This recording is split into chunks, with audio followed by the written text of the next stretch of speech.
Dit is de Mankracht podcast.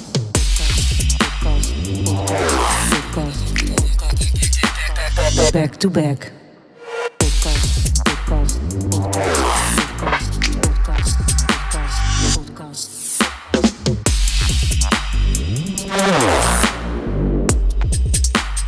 Dit is de Mankracht podcast.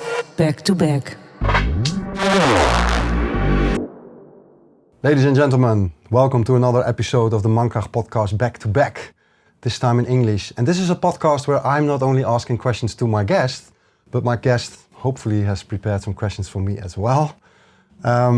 This is the first time in English, because my guest today, her Dutch is not up to par yet. Niet zo goed. Niet zo goed, no. So let me introduce her. It's a she, and this one has been in the making for, well, maybe years already. Yeah.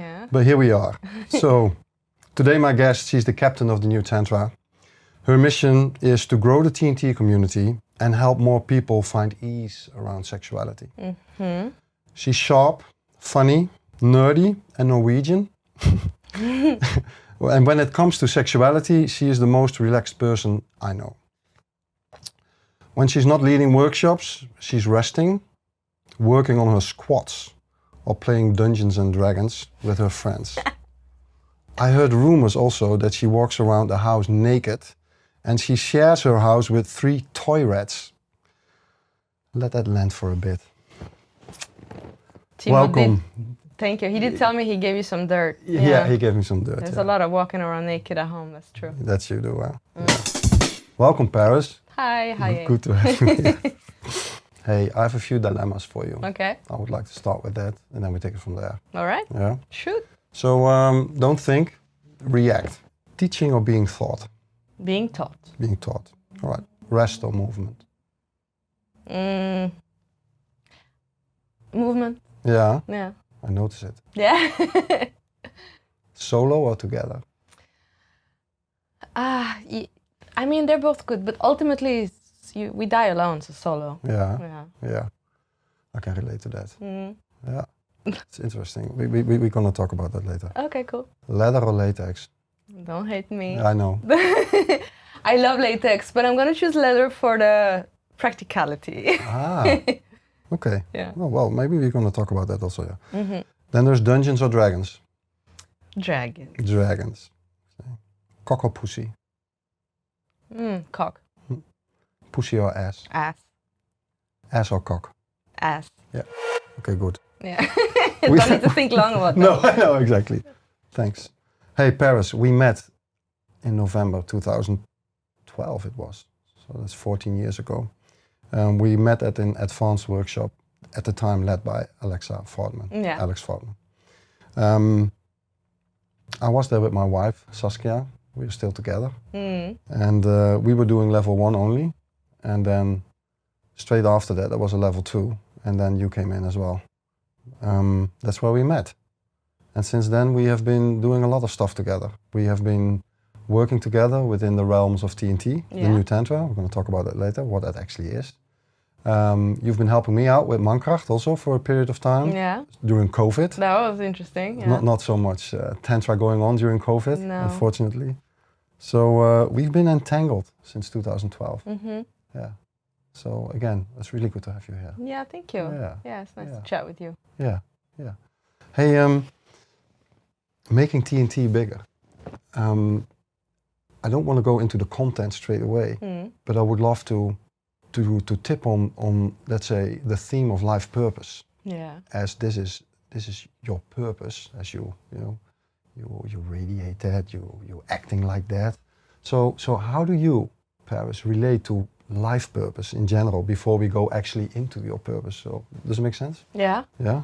Yeah, life purpose, I almost see it as my duty. All right. Yeah. Yeah. In a good way, but I see it as my life purpose. So bringing more Tantra and TNT to the world, I find it's super important. So even the days when it's difficult or not fun, I'm kind of like, but it's my duty. Okay. Yeah.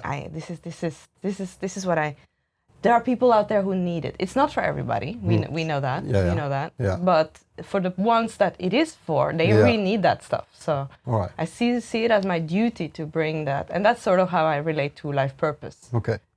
It's something that makes the world better, and it's not so attached to my mood or how I feel about it day to day. No, you just do it. Yeah. Ah, okay. Okay. And is this like the only purpose you have? Because I'm asking you this specifically because I talk a lot with men, of course. Yeah. And there's always this, we talk about it, that life purpose sometimes might be even more important for men than it is for women. Yeah. That's why I bring it up with you. I want to hear your thoughts on that. Like, hey, do you agree with that? Or because you have also like a strong sense of purpose, so you might disagree with it. Well, no, I think ultimately it's correct. More men are more strongly attached to their life purpose simply because their essence is more masculine. Over, like, the average man is more masculine than the average woman. Yeah. There are outliers. You know, there are people who, you know, don't fit the mold. Yeah. But as a generalization, I think men will be more inclined to that. Yeah. So I'm probably more masculine than the average woman. Okay. Yeah. Yeah. I mean, not as masculine as you, but still. No. Yeah. So, maybe that. Yeah. Then, you know, Alexa Bartman, so, Sure. you know, still comes in on the higher level workshops through video, and was recently also talking about, you know, that there are different life purposes. You know, you have your masculine life purpose, but you might also have your feminine life purpose, which is more in the realm of, you know, creating a family, creating love and relationships around you, and, you know, basking in the fullness of life. So that's also like an area, of course, you know, that is also interesting for me. Yeah. But the masculine life purpose, you know, going into the world and, you know, creating something and making the world a better place, that I see that more as the masculine life purpose. Nice. Yeah. And I think also life purpose, as you talk about the masculine form of it, is also sourced or is also driven to be at service somehow. Absolutely. Okay. What would the world look like if TNT would fully succeed in the mission? That's you know, if you would, let's say, interpolate the mission of TNT into the world.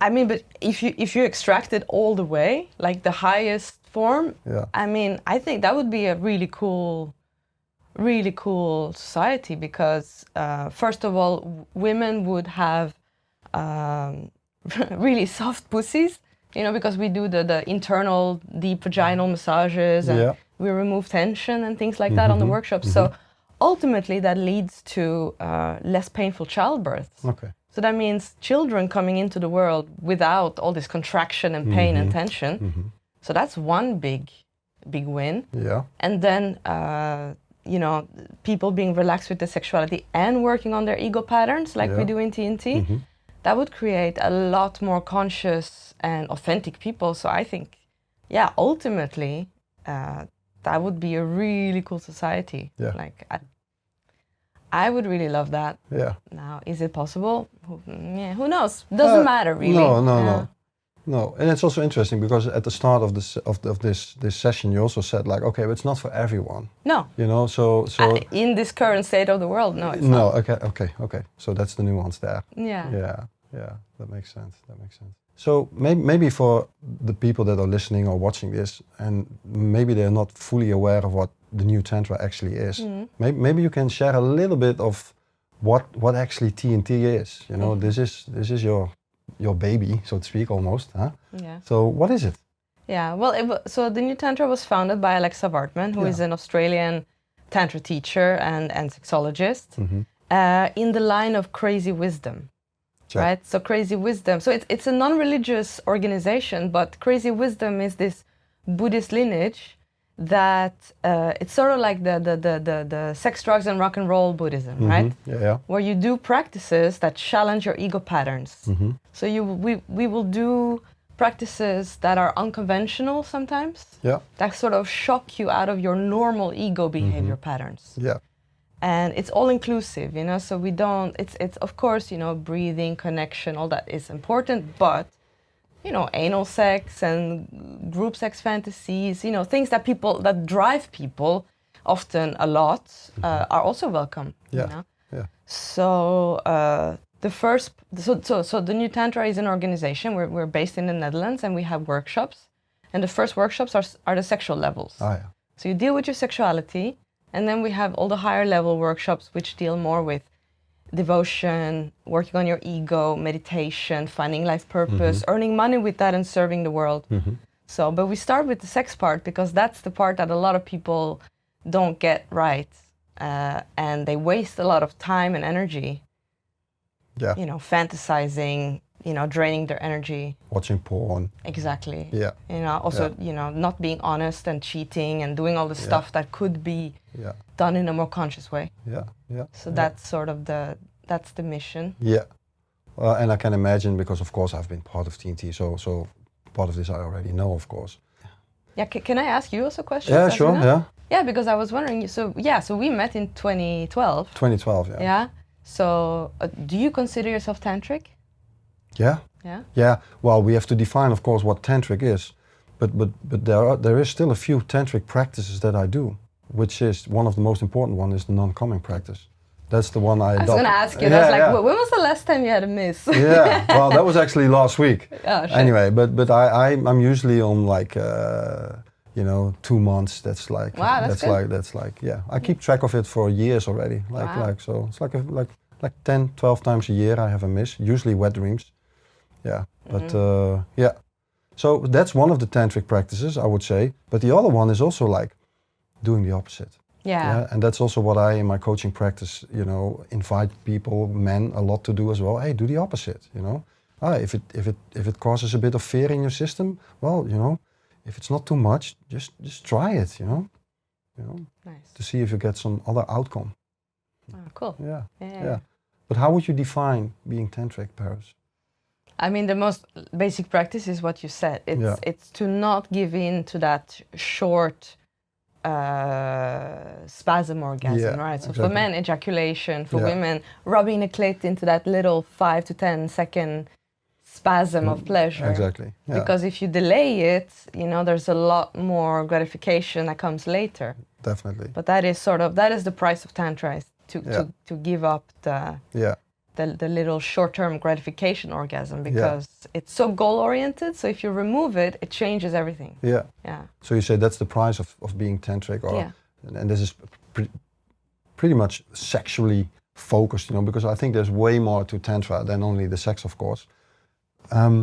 What's the benefit when you give up this peak orgasm, in your opinion, in your experience? Let's talk about your experience instead of opinion, if that makes sense. What have you how do you benefit from not coming on your clit anymore?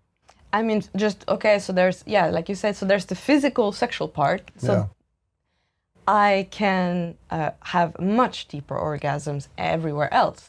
Because what orgasms then? So, for example, in my vagina, I can have just these kind of glowing, orgasmic sensations. They can go up into my cervix, my womb, full body orgasms, anal orgasms, all these kind of deeper, non-draining type of orgasms. Because when I come on my clit, and I used to do that a lot. Like, I remember I had my exam when I was like 18. I was so nervous, I was kind of using it as a stress relief. So I remember masturbating 7 times in a row. And that kind of, you kind of discharge a lot of tension in that moment, but you also I get a little depressed from it. I feel a little low. And so physically, I'm much more sensitive, and a lot more over time, because that's sort of the whole point of the 21-day challenge, which is the challenge of not coming for 21 days. Yeah. After about 17 days, I do notice there's like a bit of a fog that clears out of my head. Yeah. So I feel more present and sensitive and a little happier. I'm naturally kind of a neurotic person. Mm-hmm. So if I come, and I've done the test in between. I was tantric for 9 years, like I did not come on my clit on purpose at all for those 9 years. And then I thought, I'm going to try it out. Yeah, okay. And then I had like 9 clit orgasms in a day. Yeah. And oh my God, I felt so bad. The next day, I felt like shit. Yeah. So yeah, it does affect me in that way. Yeah. That makes sense. And apart from the orgasms, is there any other benefit that you have from not spending that energy on your peak orgasms? I think that and this is something we talk about on the first workshops, the level 1 and 2. It's ultimately this practice, doing sexuality this way, allows me to be more free thinking in life in general. How come? Meaning, because the title of the workshop is sexual deconditioning. Yeah. So if you learn to not follow the regular script in your sexuality, because sexuality is such a big driving force, it spills over into other areas. So if I can learn not to compromise in my sexuality, it sort of translates into my other areas, such as friendships and relationships and my workouts. And so I become more free thinking in the sense that's like, I'm choosing not to come in the regular way. I'm choosing to be open. I'm choosing all these different practices. So then it's kind of like, if I can do it in sexuality, I can also do it in other areas. Yeah. If you master it in the domain of sexuality, it will spill out definitely in other areas of your life. I noticed that well. That's your experience? Yeah, definitely. Yeah. I think when you talk about, I think from a male perspective, not coming is a form of practicing leadership. For sure. I did workshops with Robert Glover, the author of No More Mr. Nice Guy. Yeah. And we actually told him about the non-coming practice, and he adopted it. Oh, great. And he's still super grateful for, us. That was like two of my friends, like Björn and Edmar. We went to Mexico, so we introduced it to him. And now ultimately... That's where he lives, huh? He lives in Mexico. He has a Mexican partner. Yeah, he has. He lives in Puerto Vallarta, something like that. Okay. So anyway. But what I want to say is, I guess the non-coming practice for men is actually the ultimate No More Mr. Nice Guy practice. Because there's a lot of men that think that their woman wants them to come. Yeah. They think, and there's a lot of women that actually think that, that the sex is not finished or complete when the man has not, did his thing. You're holding something back from me. Exactly. Yeah, I'm not good enough for you. So that's a paradigm. And I guess as a guy, it is, it's super good practice to don't give in to that. Absolutely. And especially also to don't give in to the heat or into the moment. It requires you to be fully present during sex. So that's why I guess it's the ultimate No More Mr. Nice Guy practice, is the non-coming practice. Yeah. And the benefits from that is, as you also just said, if you can master that leadership in the bedroom, that spills out to leadership in not only, also in the relationship, but not necessarily in the sexual domain, but in the emotional domain as well, like dealing with the drama of your partner, but also living your life purpose and setting boundaries to your children, whatever, So it makes you a way more solid guy if you master that practice of non-coming. Wow. Yeah. Well, that's good to hear. Go Dr. Glover. Yeah, definitely, yeah.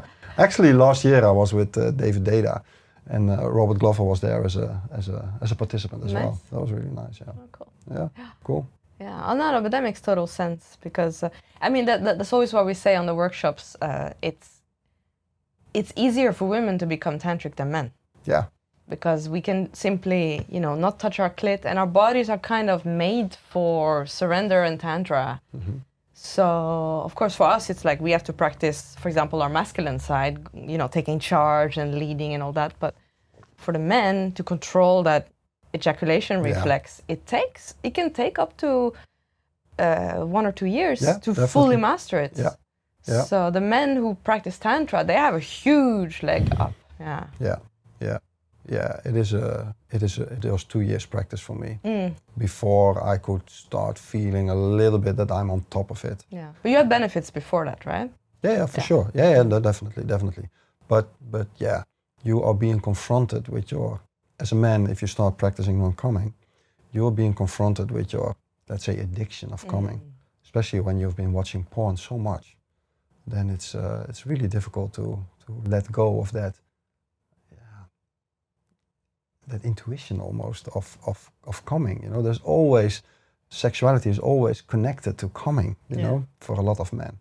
And to separate that's something also that needs to happen in your brain, that sexuality is not automatically connected to coming. That takes time. It does. Yeah. And not only mentally, but also I think your cock and the balls also need to start. For sure. It's like a biohack because I mean, ultimately, what is ejaculation? It's to make babies. Yeah, it is. Yeah. So you sort of you're separating sexuality from procreation. Exactly. Yeah. So you're elevating it. Yeah. Yeah. So it does take a bit of decoupling. Exactly, and not only on the let's say the physical or biological level, but also if you look at how sexuality is being presented in the world, in porn, and how men in generally talk about it, it's all about coming. You know, there's always like the jokes is about that, and to disconnect from that paradigm, that requires practice. Yeah, that's hard, and of course, I mean. It's not like we acknowledge that it's a really, really horny thing. Yeah. It's not that, and we have taboo practices where you can play with the energy of it. Yeah.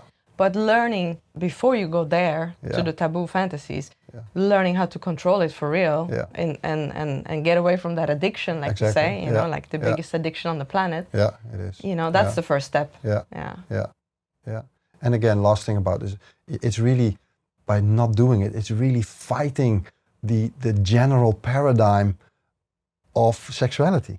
Does it make sense? Yeah. I mean, so that takes balls actually. Yeah, because everyone else is doing it like exactly, that. Exactly. That makes it extra hard. Yeah. Cool. So Paris, by containing the sexual energy, by not giving it into how do you call it, like a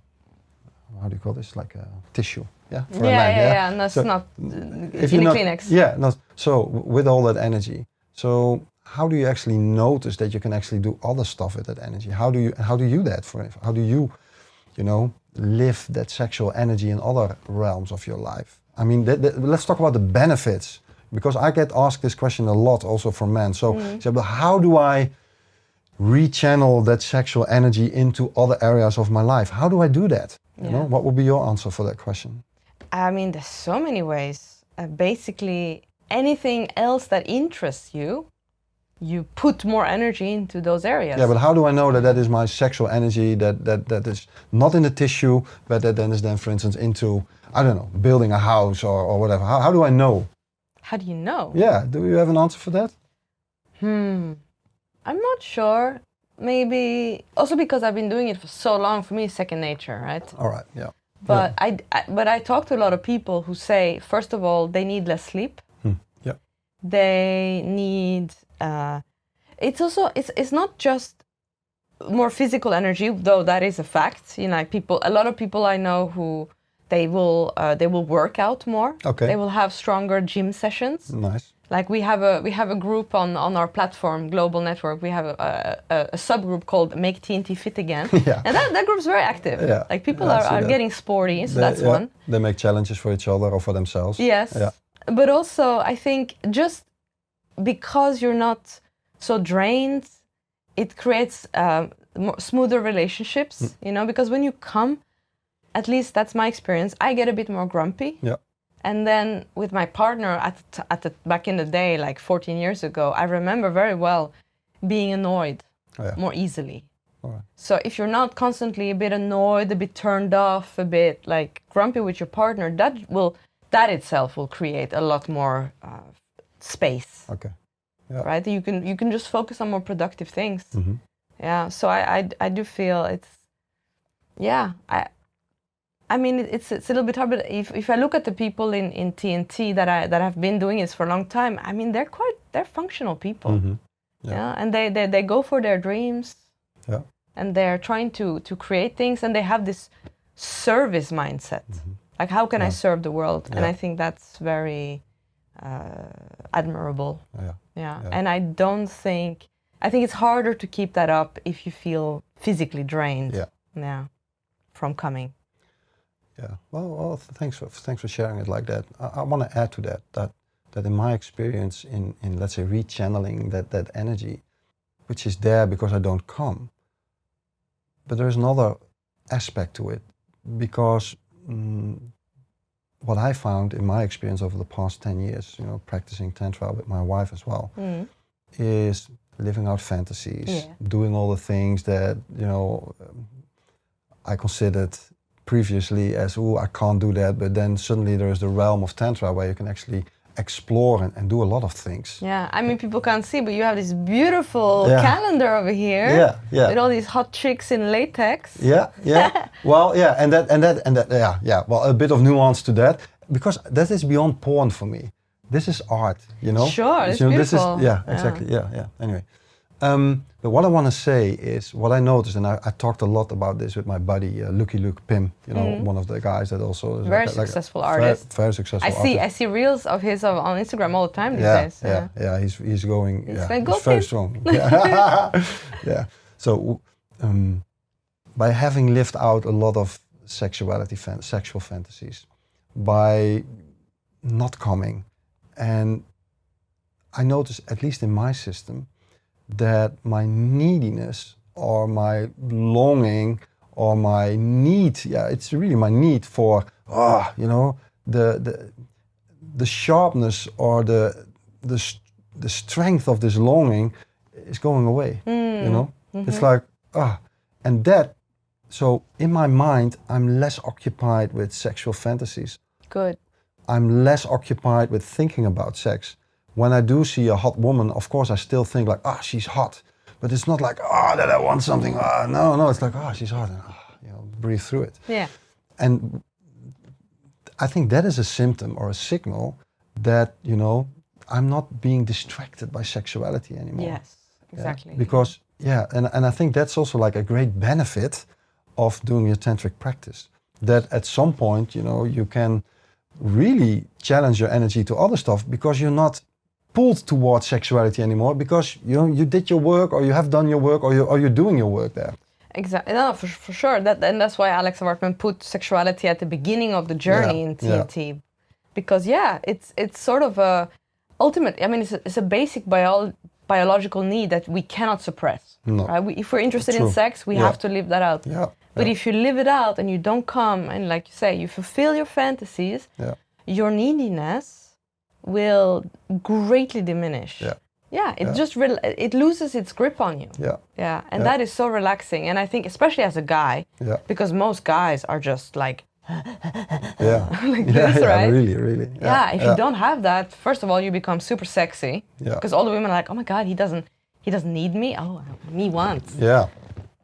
But and then you have all this extra energy that is not, or it's not interfering with your deeper purpose. Exactly. It's a sign of maturity, I think. I think so too. And as I said, I talk a lot with Pim, and it's like, man, you know, there's like full focus on purpose. You know, he with his art, and I'm, you know, developing coaching programs, but I'm also now working, you know, building a house in my garden for my son. So I'm fully with that, you know. So So if I can ask, if I can be cheeky, you mentioned that, you know, when you do have misses, it's generally wet dreams. What are your wet dreams about? That's a good question. Cheers. Oh my God, really? Am I going to say this? You don't have to. Okay, here we go. Most of them, I'm going to be really honest. If I can remember them or recall them, most of them are about me sticking my cock in someone's face. Oh yeah. Yeah. Well, that's easy to fulfill. I know, and I'm practicing it also, in the terms of but there's energy there still. Cool. Yeah. Is the face covered in latex? No, not necessarily. No.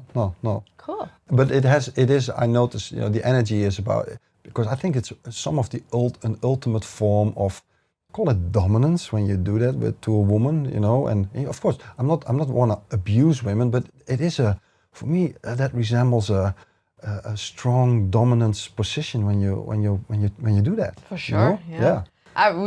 We were talking about it on the last level 1 and 2. So Diesel, my co-facilitator, he was someone was asking about, because we were doing deep throating. Yeah. Okay. And he was like, it does require, for the person taking the cock, the willingness to die. Exactly. Right? Exactly. Yeah. That's why it's so edgy. Yeah. And that's why it gives this power position. True. Yeah. Oh, horny. So that's something for me to I don't know, maybe to to explore and to definitely. Yeah, a good question.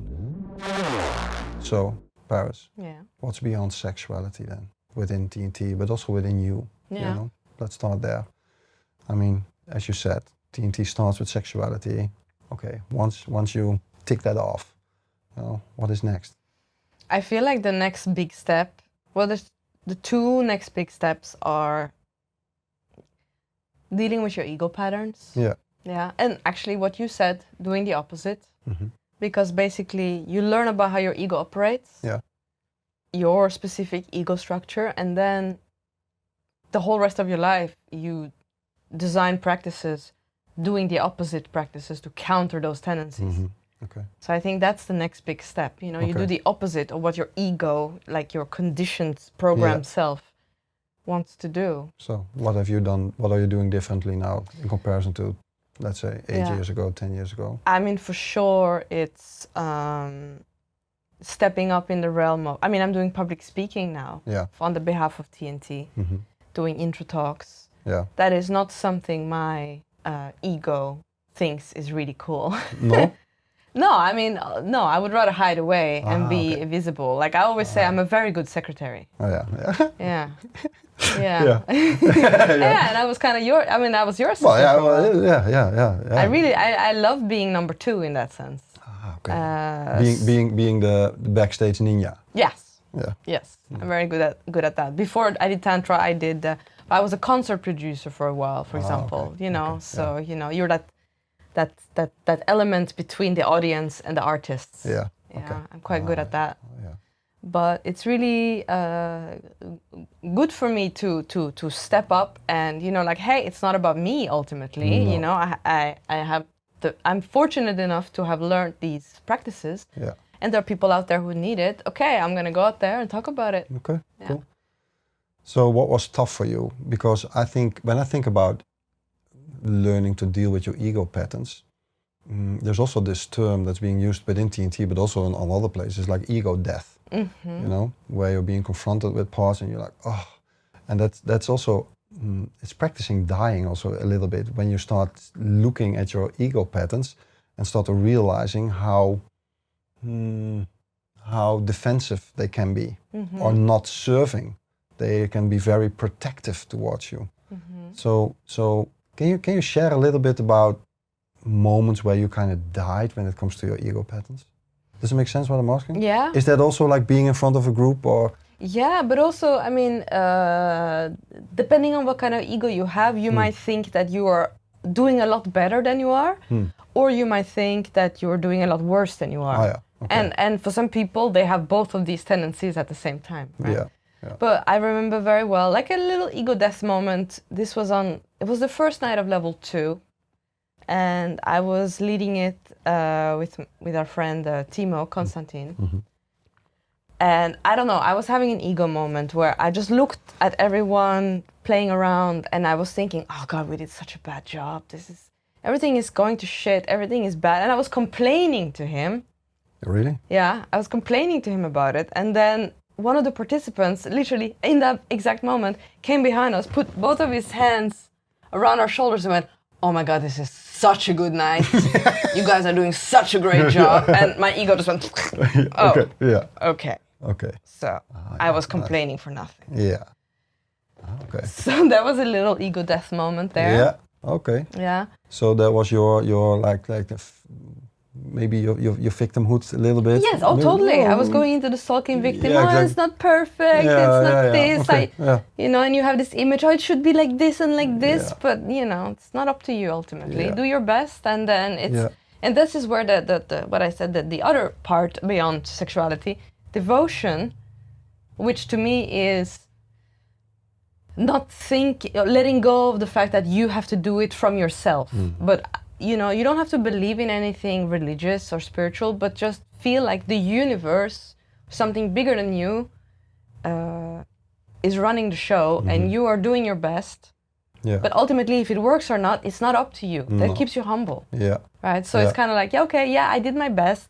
Maybe it didn't look exactly how I thought it would look in my head. Mm-hmm. But if people are having a good time, that's what matters, and that's not up to me. That's not me. And thank you to whatever is supporting us, universe, Mother Earth, Spirit, God, whatever you want to call it. Well, let's go to the spirit part. Let's stick with ego a little bit more. Mm-hmm. Yeah. Because So how do you practice how do you practice ego death? You know, how can you? I mean, how do you sell this to people? I mean, you know, because it's not nice. I mean, I've been there, you know, being confronted, and you talked about it at the start. TNT is known also for being a confrontational, crazy wisdom tradition. So it is, especially in this realm, it can be very confrontational and uncomfortable. Yeah. So, and I guess it has helped me greatly to see stuff. But how do you recover from it? How do you make sure that this is being, how is this being held? Does it make sense? Yeah. How is this being contained? Can you say something about it? How do you guys do that? Yeah, well, there's two things. So first of all, that's also why we say this is not for everyone. Okay, yeah. Because not everyone is ready to look at their ego patterns and change that. You have to be sort of a little bit sick of doing certain patterns. Okay. Oh, so you need to have a level of saturation with your own shit somehow. I think so. Okay, Yeah. You need a little bit of pain drive. Yeah. You know, a little bit of, hey, you know, this is. I mean, it doesn't have to be dramatic, but like, hey, the things that I'm doing are it's a bit dysfunctional. You need to be a bit desperate. Yeah, it helps. It helps. It's fuel. Yeah, Yeah, it does sense. help. Yeah. But then again, okay, go on.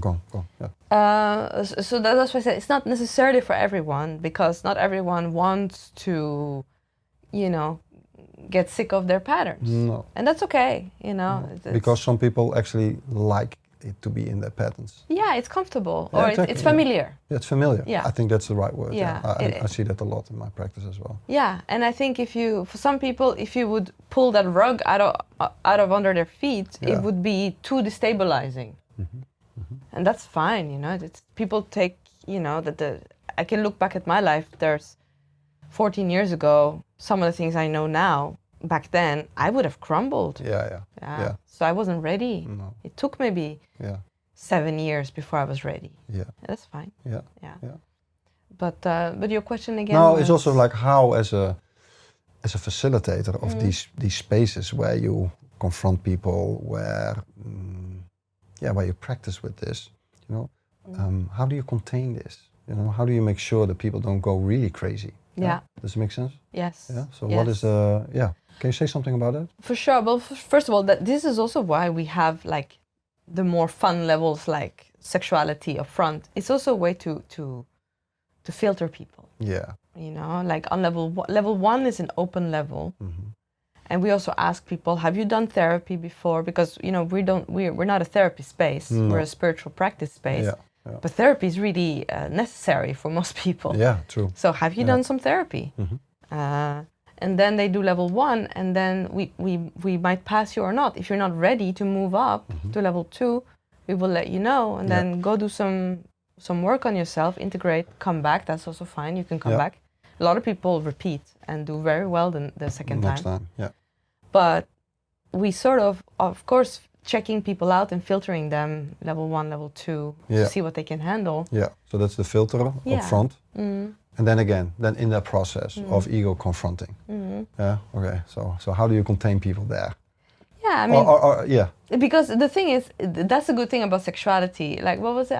Alex always used to say, it's a fast track into your nervous system. Yeah, right? exactly. Yeah. So it's high speed transformation if you go through your sexuality. You can't bullshit good sex. No. So when you're you can't fake it. You can't fake really truly good authentic sex. No. So people's ego patterns become very apparent in sexual spaces. Yeah, you see it straight away, no? Straight away. Yeah. Yeah, and people feel it themselves. If they have rejection or jealousy issues, that comes up, yeah, right? Definitely, yeah. So people already get confronted with this stuff in those spaces. So from there, they get a very clear image. Okay, where am I at, and how can I move on? Yeah. So it's not that hard actually when people are in these spaces to see, hey, you know, what do you need to work on next? Yeah, and how do you navigate this? What is the benchmark? What do you use as a reference to give, for instance, someone an advice to do therapy or to do some other work? You know, does it make sense? Because you look at people, because I remember being in the TNT space, you know, there's people doing exercises and, you know, that's what you as a facilitator do, and I've been there a lot as well. So you look at people, yeah. So what do you use internally as a reference, where you at some point say, like, hey, I think this person, is ready for the next level or not? Does it make sense? What do you use as an internal measurement tool there? Can you say something about that? I mean, there are some obvious things like, are they following, because we set very clear instructions for all the exercises, and some people are just blatantly doing the opposite of that. Or they're late all the time. Yeah. And then for example, we have an exercise on level 1, which is about setting boundaries and saying no. And then suddenly we see a person, instead of going, the whole point is you do things to them, and then you're supposed to find their boundary. Yeah. And then the person has to go, no. Okay, this is my boundary. No. Yeah. Practice saying no. And then we see a person, instead of saying no, pushing the person away. Oh, yeah. Like, okay, listen. Yeah, that you're not. This is not the instruction. Yeah. You're doing it wrong there. Oh, yeah. Or things like, it's a little subtle, but you see it on the way they integrate with the group. Yeah. I've seen people, they will always be on the sideline, or they will always be chosen last. Yeah. Yeah. People somehow don't feel comfortable with them. Then we might take them apart, have a chat, see what's going on. Yeah. So there's that. So it's observing. And that's why we have a very, very highly skilled team of assistants and facilitators and organizers that are all observing the group. Yeah. Generally, and that's with TNT workshops, there's always people who don't pass because they're not ready yet, and that's fine. But it's not, at least from our side, it's not that hard to see. No. But you have to be, your question is like, what are the variables? Yeah, what are the variables? And I think, what I think also is part of the answer is that you are your own benchmark somehow. I think your own level of self-containment is actually the benchmark, how you look at other people. Does it make sense? Can you elaborate on that a bit? Sure. Yeah. I guess when you are not relaxed yourself, it's very difficult to judge if someone else is relaxed. Right. So you need to be yourself in a certain mode in order to be able to,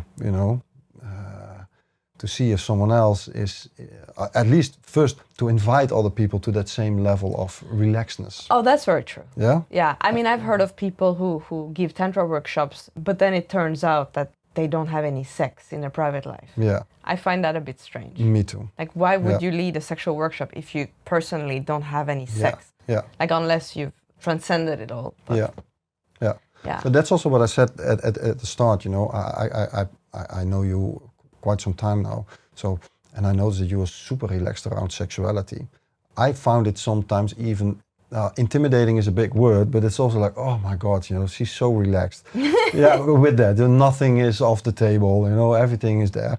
So that is a big invite, and I think that is also a requirement for you in general, in order to lead such workshops, because that's the benchmark, I think that helps. That's the tantrika you are, You and not only the tantrika, but if I can see, you can be in that whole spectrum.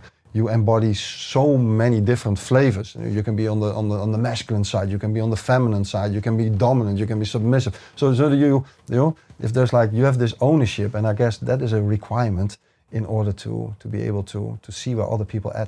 I think so. Well. You can't have shame on your sexuality and lead these kinds of workshops. Exactly. It doesn't work like that. Yeah. No, but I mean, I consider myself very lucky. Yeah. Yeah. I've had some really good teachers and people around me. Yeah. Alexa Wardman being the main driver. Yeah. But also all my friends on the team. It's helped a lot. Yeah. For sure. Yeah, cool. One thing about ego, and then I want to go to the spiritual domain. Okay. Yeah. So I know, of course, the men's workshop is there as well. I've been teaching that workshop for a few times.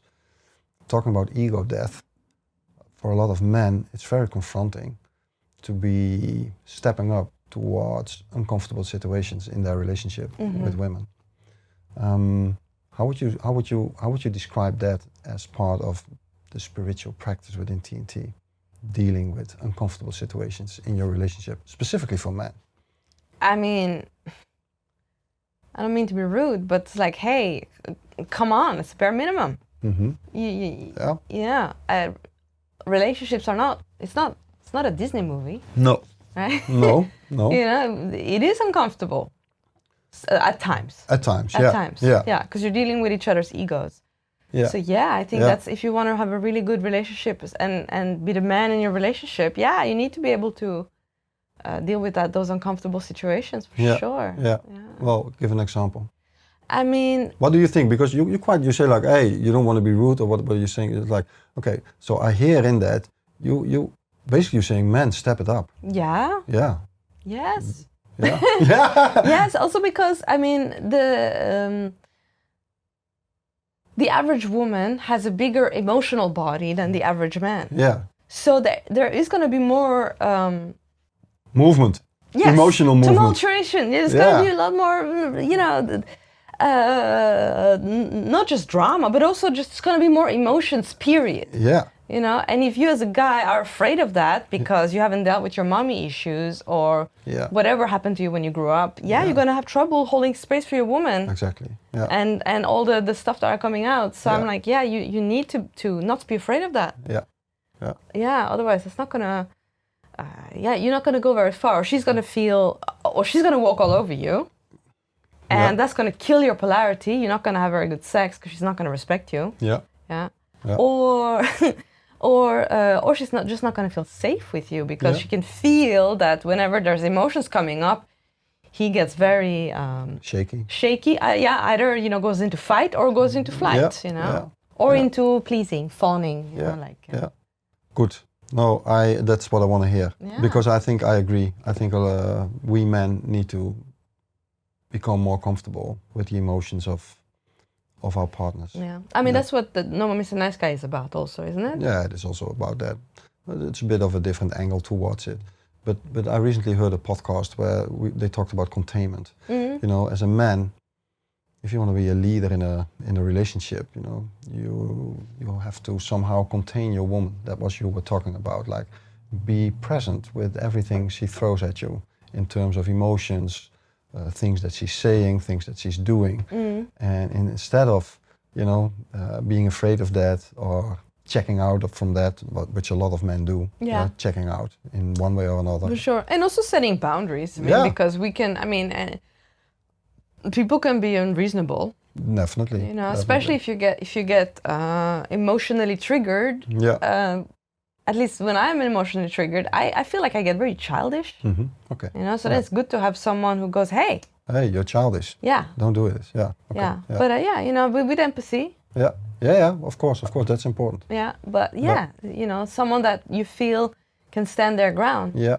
Yeah. Yeah. Although I was watching a comedian the other day. Was it Gary Owen? Do you know him? Yeah, well, I heard his name. I think I know him. Yeah, he's very good with crowd work. Oh, yeah. And you see this, he's making fun of this couple in front, and then the lady's like, she kind of stands up, she goes, and the guy's like, follows her, and Gary was like, pussy whipped. Oh, yeah. Yeah. And I was like, you don't want to. That's not a very nice dynamic to be in. No. That is actually a very uncomfortable dynamic if you express it as. Oh, yeah. And then you have other people, looking at you like that. Like, yeah. Well, that's horrible. Yeah. About containment, I guess for men it requires some level of self-containment in order to be able to contain their partner in their relationship. Mm-hmm. So, and that's also what you said. You need to be able to look at your own patterns, your own fears, as a man, in order to, for sure. If you as a man require, basically on the level of containment of your woman towards you, that's not what we men. I think that's not what we men have to do. I think we need to acquire a level of self-containment where we can rely on other men, other persons, other people in our lives, instead of trying to get that from our woman. Yeah, I think so. And also, ultimately, I mean, we have also have a women's workshop in TNT where we tell the women, hey, you also need to ultimately. I mean, also especially if you're single, you can't rely on a man to help you out. I mean, you also need to be able to husband yourself, daddy yourself. Yeah, yeah. So that's very important. Yeah. Ultimately, we need to be independent. Yeah. But it's very helpful if you're in a partnership and another person can help you out. But that shouldn't be the only way. Exactly. Yeah. Spirit. Yeah. Spirit. Spirit. You talked about it already a little bit. Yeah, because you have these 9 pillars. Yeah. 9 core themes in Mankracht. Yeah. So sexuality is one of them. Yeah. And the life purpose, of course. Definitely. Yeah, and then spirituality is one of them. Yeah. What do you mean with spirituality in that context? Well, it's a little bit the same as you just said a few minutes ago. I think spirituality is important because at some point, I guess it can help to start realizing that whatever we do here is there's something that is bigger than us. And I think it's great that some people are in denial of that. It's fine. But you know, I can only make this personal. I hate talking for others. Yeah, you know. So yeah, for me it's very important because I think there's something that is bigger than us. I think it's we have a common friend, Björn. Yeah. I think I know he told Timo once. It's like, yeah, ultimately, who knows if it's real or not? But thinking about it as there's something bigger than me helping me out, I can choose to. Yeah. Because the alternative is a bit more like, oh yeah, it's a bit nihilistic in my opinion. Exactly. But exactly. I mean that there's a possibility that that's true as well. But I choose to believe that hey, we have a bit of support. Yeah. Makes it a more friendly universe. Yeah. And I guess adopting that mindset helps me greatly. And it also kind of, well, things like synchronicity, you know, like thinking about someone and, you know, one day later you meet that person or, you know, these kind of things. I'm like, you know, this is like, thank you. I actually had that yesterday. Yeah. I was thinking about this guy who has done workshops with us and he has been wanting to do our levels 5, 4 and 3, which is our higher levels. Yeah. And yesterday I went with my friend Marilyn to the opera. Okay. And then I see this guy there. We met we were buying a drink at in the break. And I see him. I'm like, I thought of you just literally 2 days ago. Yeah. That's funny. Yeah. Yeah, so I guess spirit and the practice of praying is a way for me also to connect to awareness easier. Because I think realizing that, of course, we have a body and we have a mind, but I guess especially what I notice within the men groups that I do is that the practice of presence and identifying with awareness is where actually the depth is being created. And for me, that is spirituality, you know? Realizing that you're not your thoughts, laughing about the thoughts that you have, and, you know, realizing that there's only presence. And this is for me actually practicing spirituality. And I don't want to attach a form or a guy with a beard to it, you know? But it's more like, hey, this is where we meet on another level, which is in the realm of spirituality and awareness. So that's why, for me, it's important. That's what I attach to that. Does it make sense? Yeah, I think also that reminds me also of another pillar you have in Mankracht is humor. Yeah. Ultimately, it's about not taking things so seriously. Definitely. Not be so identified with these thoughts and all that. Yeah. And humor can help with that. Definitely. That's why it's there, to help us, to help me, to not take myself or too serious, and to make fun about, especially the thoughts. It's funny, there is a practice that I'm going to do in my men's group right now, and I still need to define it a bit more in detail. But the practice that we want to do is that we're going to share the fantasies that we have created about each other. Not the sexual fantasies, but there's men in the group and they meet each other and they create ideas about the other men in the group. You know, they put some men on a pedestal, other men they probably look down. You know, so we're gonna create a platform, or we're gonna share these images that we've created to make fun of it. That's funny. To see that is like fucking delusional. Yeah. So anyway, that's in the pipeline. Yeah. Who's funnier, men or women? Aha! It's a dilemma for me. Yeah. I don't know. Let me put it this way. I like funny women. Yeah. Taylor Tomlinson. My God, she's so funny. She's funny, yeah. Yeah, yeah. But there's also fun dudes, you know. Mm. Yeah, yeah. I don't know. That's a hard one, Paris. Yeah. Yeah. It depends on who it is. Yeah, I'm gonna say, yeah, on average, I think men are funnier than women simply because the funny part is the masculine. Yeah. But when you have a really funny woman, often she has a big masculine side. Mm-hmm. Yeah. How do you, before we go to another subject that I want to cover with you, how do you about humor, you know, and this whole practice of not taking yourself too seriously? How do you practice that in daily life? Is that like walking in the house naked? Donald ducking. Donald ducking? Yeah, like I just have a top and nothing underneath. Okay. Yeah. No, I mean, I can be extremely unfunny if I'm contracted, and I think when I'm relaxed, I can be funny. Unfunny. Yeah. Yeah. So yeah, it's about not taking it so seriously. Well, I mean, I really like. I really watching comedy. Okay. Yeah. Yeah. I think that's that helps me get through the day. Oh, yeah. Yeah. Yeah. Okay. So, yeah, I'm not sure if I understand your question. How do you? Well, how do you practice humor? How do you practice not taking yourself too seriously? What do you have something that you do? You have a tool for this? No. No. I don't think so. Okay. I mean, as soon as you have good friends around and you feel relaxed, yeah, maybe. Mm-hmm. Yeah, no, I don't think I have a Okay. tool for that, unfortunately. Yeah. Yeah, well, actually, no, that's not true. Yeah, working on your ego. Yeah. I mean, the more you work on your ego patterns, at some point you get to the point where you see yourself doing ridiculous shit, and you're like, that's so stupid. Yeah. And then you laugh at yourself. Exactly. Okay. That can be the and that's why like British people are very good at this, doing this self-deprecating humor. Who? British people? British comedians. Ah, okay, yeah. You know, they make fun of themselves in a negative way. Yeah. But it's really funny. Yeah. Yeah, self-deprecating humor. Yes, exactly. If you can do that, yeah, that's a really good base for developing your humor. Exactly. Yeah. You take the piss out of yourself. Exactly. Yeah. Yeah. Because I mean, who are you sitting on your high horse? Yeah.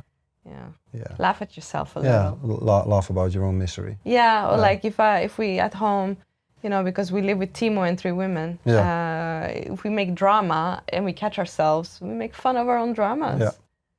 Yeah. Exactly. That's a good practice. Yeah. Yeah. Yeah. That's also what I noticed with my wife.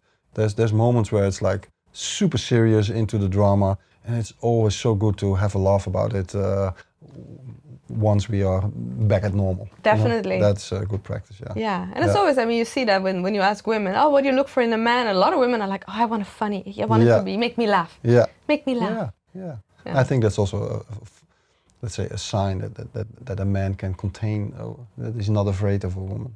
Absolutely. Yeah. Can make some fun. Yeah. Yeah. Cool, Paris. Hey, last topic that I want to discuss with you. Yeah. What is your personal relationship with death? Switch. There's a part of me that's kind of looking forward to dying. Yeah. There's a part of me that's like, hey, I still have things to do, so not quite yet. Yeah. But I mean, my mom died when I was 21. So I got sort of confronted with, hey, people disappear. Yeah. Fine. But I think death is, I don't know. I feel like a lot of the things that we're doing, especially in TNT, in the new Tantra, is sort of practicing for our death because, you know, living out your sexual fantasies, dealing with your ego patterns to become better people, and then living out your life purpose. What I want is to be on my deathbed feeling like, hey, I have a lot of good people around me who I love and who love me back, and that I feel like I did something good for the world, that I don't die a failure. Oh, yeah. I think that's all you can really ask for. Yeah. When I'm that's at least what I'm working towards. Yeah. More than that, what's your relationship to death? Well, I had a nice conversation this week with a friend of mine, And then we talked about death as well, that I often use death as a reference to determine what I'm going to do this day or tomorrow. It's like, also when it comes to the sexual fantasies, you know, whenever I live out a certain fantasy or do something, then I'm like, oh, now I can die in peace. I can die in peace. And of course, that's not only the sexual fantasies, but now I'm, for instance, building this house, you know, and I notice, wow, you know, oh, this is so nice that I've done this. And so this is more for me like a navigation tool. You know, what do I still need to do before I die? You know? Yeah. And at the same time, I agree with you. I want to die complete and not regret anything. So that also determines my agenda when it comes to have I said everything to my father, to my mother? You know, what I still want to say to them? Am I clean with my, you know, with the people around me? Yeah. That's also, how I use death and this to navigate life. You know, does it make sense? Totally. And that kind of brings it full circle for me, what we talked about in the beginning. Why do we deal with our sexuality? Yeah, because if you're honest in your sexuality, you can be more honest in other areas. Yeah. Because you don't compromise. Yeah. And that ultimately can lead to you being, hey, you know, I'm gonna say the hard thing. I'm gonna be more vulnerable when I'm speaking to my parents or my kids. Exactly. Yeah. That ultimately leads to better relationships. And when you die, you don't. I think it's ultimately. I hope I die without big regrets and without unfinished business. Exactly. Yeah. So do you have a practice to contemplate on this? Do you regularly look at the mirror and ask yourself, like, hey, is there still something I need to do? I think so. Yeah, it's sort of automatic with me right now. But we just did our level 7 workshop, which is a darkness retreat. Oh yeah. And Alexa Wartman had designed a new meditation in there. Okay. So I'm practicing this meditation now, which is it's called accessing quantum wisdom, where you sort of tap into your subconscious. Mm-hmm. And I really do feel when I do that properly, I'm like, okay, in this state I could die. Okay. You know, because you're really, you feel closer, you feel less separation with consciousness, with awareness. Yeah. So that's definitely a practice. What you do? And you do it daily? Not daily, but weekly. Weekly. Okay, cool. Thank you, Paris. Thank you, Haye. I think we're gonna wrap it up here. Is there anything you want to say to people in the camera, like an announcement, something you want to say? I don't know. Or anything that's coming up, TNT workshop, I don't know. Well, I mean, we do have the men's workshop, which is also closely linked to the men's work that you do. Yeah. But check out the new Tantra calendar. We have all these, you know, if people have never done anything with sexuality, definitely, you know, if this is interesting, do level 1 and 2. Yeah. It's not for the faint-hearted, but it's so effective. Yeah. Yeah, I second that. Yeah. Thanks, Paris, for being here. Thank you for having me on. Oh, yeah, really nice to talk talk through all the topics that we've been covering today. So really grateful for you being here. So thank you, people, having watched, having listened to this podcast. Check out www.thenewtantra.com for more information. They do, let's say, introduction talks as well. And again, thanks for listening. Make sure you like and subscribe. Till the next one. Ciao, ciao. Dit is de Mankracht podcast.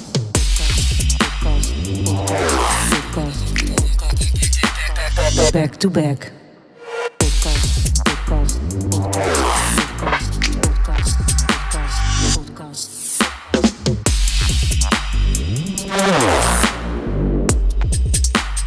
Dit is de Mankracht podcast. Bek2Bek.